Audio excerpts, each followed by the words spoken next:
বরিশালে আইছে service by Toni. হ্যাঁ, গেছিলাম, ভাবছিলাম পূজার কেনাকাটা সার্ভিস বাই তনি থেকে কিনবো, কিন্তু যাওয়ার পরে বরিশালে যাই দেখি কি মানে এত জ্যাম লাগাইছে, মানে বরিশালে আমি এত জ্যাম আমার জীবনেও আমি কখনো দেখিনি। আমি তো ঢুকতেই পারি নাই, মানে রাস্তা ক্রস করে যে ওই লায়লা কনভেনশন হলে যাবো ওইটা যাইতেই পারি নাই। আজকে এমনি শুক্রবার, এমনি অনেক গ্যাদারিং থাকে লোকজনে, সবাই একটু ঘুরতে বের হয়। আর আজকে দিছে আবার সানবিজ বাই তনির মেলা। এই যে রাস্তাটা, আমতলার এই রাস্তাটা কখনো মানে কখনো জ্যাম হয় না, চোখ বুঝেও সবসময় হাঁটা যায়। এই রাস্তা পুরো জ্যাম ধরে গেছে। এই যে আমি পুরো রাস্তার এই পাশে ছিলাম, আর ওই পাশে ওই যে লায়লা কনভেনশন হল।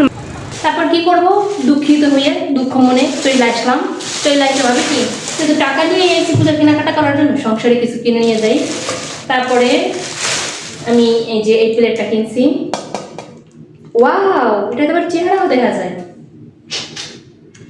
খাবার চেহারা দেখবো। এই তো আমার প্লেট। আর কিনছি টপারের একটা কড়াই, নিরামিষের কড়াই কিনছি এটা। এই যে পুরো সিলমার্ক করা আছে।